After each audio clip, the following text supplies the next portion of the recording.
멕시코에서 랜도 노리스가 완벽한 주행으로 그랑프리를 폴트윈으로 장식하면서 역사적인 우승을 차지했습니다. 이로써 챔피언십 선두도 단 1점 차이로 넘겨받았죠. 맥라렌이 주말 내내 강력한 페이스를 보여준 가운데 노리스는 단 한 번의 실수도 없었어요.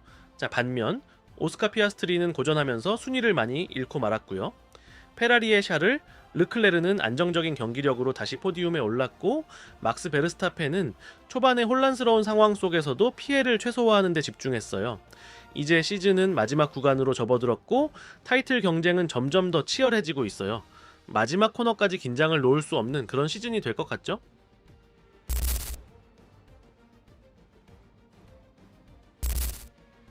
카를로스 사인츠는 속도 리미터 고장으로 인해 경기를 망쳤어요.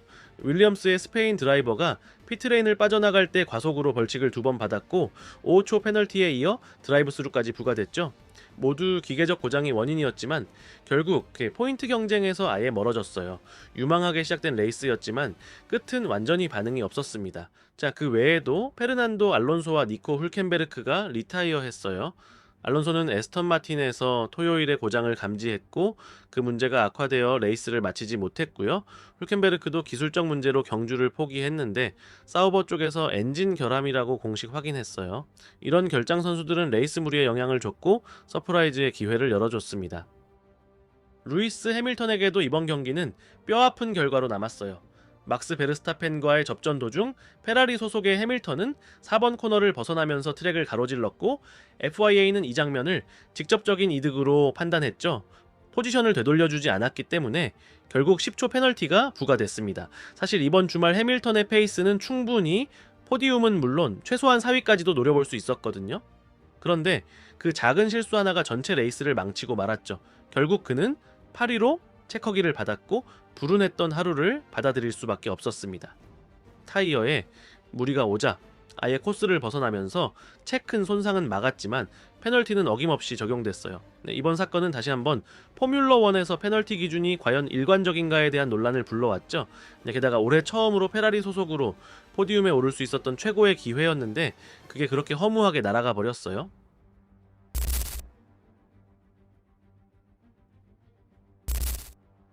박수 받을 만한 활약도 있었죠. 그 중에서도 4명의 드라이버가 눈에 띄었어요. 올리버 베어먼은 하스 소속으로 정말 인상적인 레이스를 펼쳤고 공격과 수비 모두 완벽했던 주행 덕분에 오늘의 드라이버로 선정됐습니다.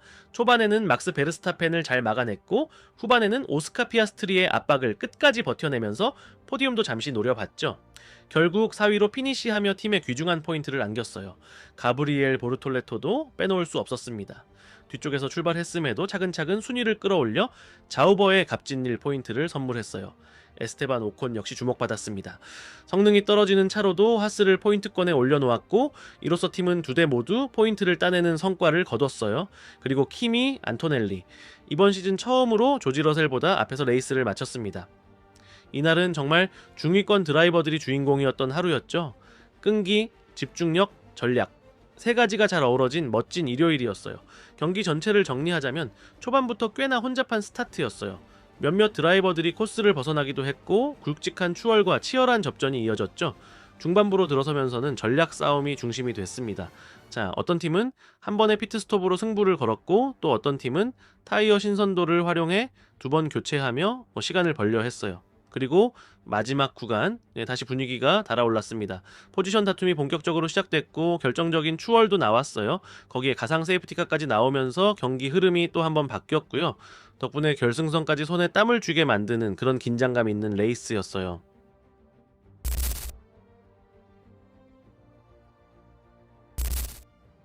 막스 베르스타펜에게 이번 멕시코 그랑프리는 쉽지 않은 주말이었어요.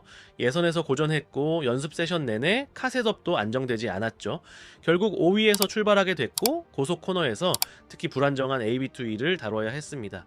자, 레드불 측에 따르면은 멕시코의 고지대 환경에 맞춰 공기역학 설정을 조정했는데 이게 전체적인 퍼포먼스를 떨어뜨리는 결과로 이어졌다라고 해요. 그럼에도 불구하고 베르스타펜은 역시 베르스타펜이었습니다. 특유의 경기 운영 능력과 감각으로 레이스 흐름에 맞춰 리듬을 바꾸고 타이어 관리를 탁월하게 해냈죠. 자, 스타트 직후에는 대담한 시도가 있었습니다. 첫 번째 코너에서 무려 4대가 나란히 진입했는데 베르스타펜은 그 틈에 억지로 들어가려다 타이어에 무리가 오면서 그대로 코스를 벗어났어요. 하지만 결정적인 순간은 경기 막판에 찾아왔죠. 샤를 르클레르를 바짝 추격하던 중 마지막 섹터에서 DRS를 활성화할 타이밍에 가상 세이프티카가 나오는 바람에 추월 기회를 잃고 말았습니다. 자, 결국 3위로 레이스를 마무리했어요. 자, 그럼에도 불구하고 멕시코를 떠날 때는 챔피언십 격차를 36점 차로 줄였어요. 들어올 땐 40점 차였으니까요. 자, 이 정도면 손해가 아니라 오히려 수확이 있었던 셈이죠. 타이틀 경쟁 아직 끝난 거 아닙니다. 샤를 르클레르에게는 올해 들어 가장 인상적인 레이스 중 하나였다고 해도 과언이 아니었어요. 자, 2위에서 출발한 그는 스타트 직후에 혼란을 잘 피해 나가며 꾸준한 페이스를 유지했고 거의 전 구간에서 강력한 리듬을 보여줬죠. 가장 큰 고비는 막판에 찾아왔어요. 타이어 마모가 슬슬 드러나는 시점에서 막스 베르스타펜이 후미에서 압박을 가해왔거든요. 그럼에도 르클레르는 침착하게 대응하며 포지션을 끝까지 지켜냈어요. 네, 사실 레이스 초반에도 르클레르는 주도적인 역할을 했습니다. 첫 번째 코너에서 루이스 해밀턴과 베르스타펜을 동시에 압박하면서 긴장감을 끌어올렸죠. 경기 후 인터뷰에서 그는 마지막 구간에서 나온 가상 세이프티카가 순위를 지키는데 결정적인 역할을 했다고 솔직히 인정했어요. 카를로스 사인츠의 차가 이미 트랙 밖에 있었는데도 BSC가 유지된 점은 다소 논란이 되기도 했고요. 그렇다 해도 이번 경기는 르클레르의 성숙함과 일관성을 보여주는 탄탄한 퍼포먼스였어요. 기복이 많았던 올 시즌 페라리에게도 르클레르 본인에게도 참으로 의미 있는 포디움이었습니다.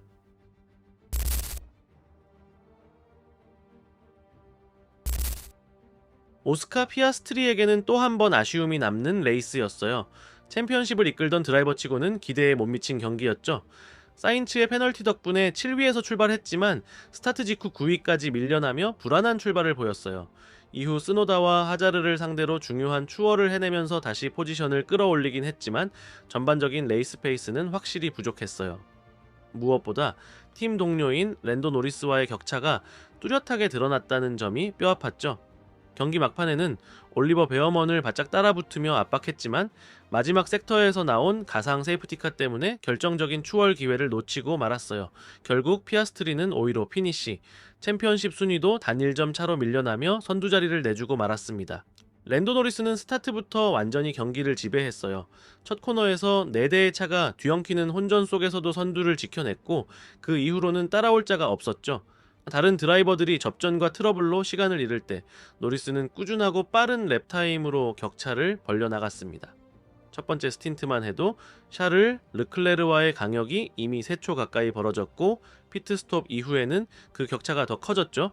결승선을 통과할 때는 2위와의 차이가 무려 30초가 넘었어요. 사실상 혼자 다른 리그에서 달리는 듯한 퍼포먼스였죠. 완벽하게 밸런스를 잡은 차, 깔끔한 전략, 그리고 자신감 넘치는 주행이 어우러진 결과였어요. 이날 노리스의 모습은 챔피언감이라는 말이 딱 어울렸어요. 최근 몇 경기에서도 피아스트리보다 더 안정감 있는 흐름을 보여주고 있다는 점 확실히 눈에 띄고 있죠. 이번 우승과 함께 25포인트를 추가한 랜도 노리스가 드디어 챔피언십 선두에 올라섰습니다. 단 1점 차이로 오스카 피아스트리를 앞지른 거죠. 멕시코에 오기 전까지만 해도 40점 차였던 막스 베르스타펜은 3위로 피해를 줄이며 이제 선두와의 격차를 36점으로 좁혔어요. 상위 3명의 격차는 여전히 촘촘하지만 지금 분위기는 완전히 노리스 쪽으로 기울고 있어요. 피아스트리는 기복 있는 흐름 속에서 고전하는 반면 노리스는 시즌 막판으로 갈수록 점점 더 강력한 인상을 남기고 있거든요. 남은 경기는 4번, 거기에 스프린트 2번까지 더해지면서 이제 챔피언십은 이제 진짜 드라마 같은 양상으로 흘러가고 있어요. 다음 그랑프리는 브라질, 스프린트 포맷이라 셋업 시간도 줄어들기 때문에 변수도 많겠죠.